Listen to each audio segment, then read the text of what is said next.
At The People's Princess, Diana became a central figure in the consciousness of the people of the journalist once lied and used forged documents to gain an interview with Princess Diana's mother. In that interview, they made lurid untrue accusations about the royal family, claims that fed Diana's deepest fears and intensified her growing paranoia. For years, the palace sought to bury Diana's most intimate thoughts, but eventually those walls couldn't contain the truth. A hidden trove of handwritten letters, raw, emotional, and deeply personal, revealed the love Diana held for her sons, especially Prince William. These confessions, penned in quiet solitude, captured a side of the princess that royal protocol tried and failed to silence. How did such private letters, once kept safe by a loyal housekeeper, find their way to a London auction house? And what tender words did Diana write to her son before her untimely death? These questions came into focus on an unremarkable July day in 2004, when something extraordinary surfaced with no fanfare, just a modest catalog listing at a London auction. Nestled among antiques and heirlooms were priceless relics, Diana's personal letters never intended for public eyes. The letters had belonged to Violet Collisson, a longtime housekeeper and trusted confidant to the Spencer family. Violet had been a quiet witness to Diana's journey from a shy girl to the most beloved woman in the world.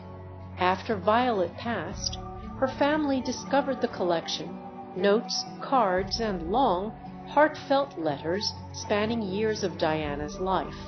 Unlike the carefully crafted statements issued by Buckingham Palace, these writings were candid, warm, and often touched with Diana's signature wit. One letter immediately stood out. It was written on cream-colored, stationery embossed with Diana's name, and expressed her deep pride in Prince William. In it, she described a moment when William defended a classmate who was being bullied, a small gesture that revealed a heart full of compassion, echoing Diana's own legacy. Auction staff were visibly moved. Even seasoned, professionals were brought to tears. Sarah Thompson, who helped catalog the letters, later said it felt as though Diana was in the room, her presence palpable in every pen stroke. The way her handwriting shifted larger and more hurried when excited made her emotions jump off the page.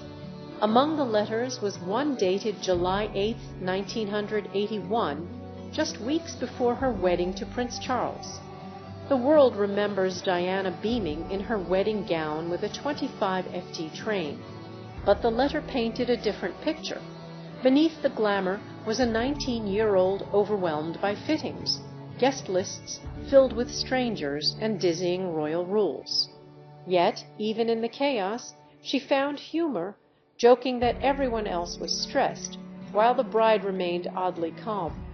That brief comment captured the essence of Diana, her ability to find light in the storm. As the years passed, Diana's letters became more reflective.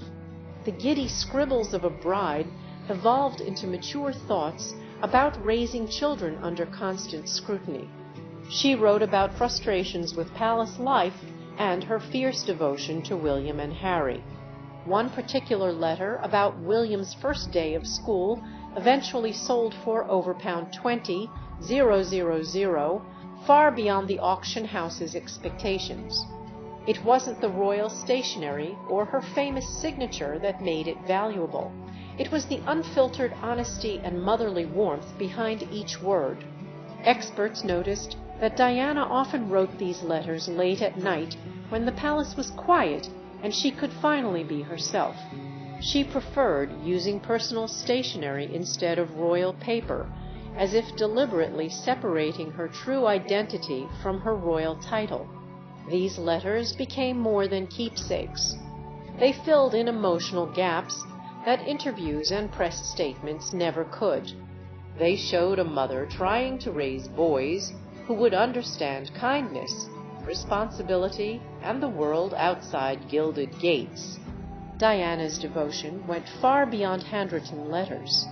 In one, she described skipping a high-profile royal event to attend William's school play. Palace officials were livid, but Diana stood firm. Her presence at that play mattered more than any royal obligation. Another letter dated June 21, 1989, was addressed to Sergeant George Plum of the Special Escort Group. Diana had asked him to bring police motorcycles to William's 7th birthday party. William was fascinated with the officers who accompanied the royal family, and instead of gifting him a toy, Diana arranged a surprise reel police motorcycles performing stunts on the palace lawn. Her thank-you note included not just her elegant signature, but also the shaky childlike signatures of William and Harry, evidence of a mother teaching gratitude the old-fashioned way. Former royal staff later admitted how unusual this was. Typically, staff would handle thank-you notes on behalf of royal children, but Diana insisted her sons write them by hand. She wanted them to understand that their titles didn't place them above others. It gave them a duty to be kind and humble. Her protectiveness was more than physical. She constantly worried about the mental toll of fame on her sons. Palace nannies recalled finding Diana late at night, sitting on the nursery floor, reviewing schoolwork or admiring crayon drawings. She wanted to understand what made her boys laugh, what they feared, and how they were growing. When William reached school age, Diana defied royal tradition by choosing a local day school over the expected boarding school. This allowed William to return home each afternoon, a decision that shocked the Queen. Diana reportedly said, "He needs his mother, not just his title." Her bodyguard, Ken Worf, revealed that Diana even created secret signals with her sons. If overwhelmed at a public event, they could tug an ear or scratch their nose, signs only Diana would recognize, prompting her to swiftly intervene. Her birthday celebrations for William were equally unconventional. Instead of formal teas, Diana hosted sleepovers with his school friends. She transformed palace rooms into black.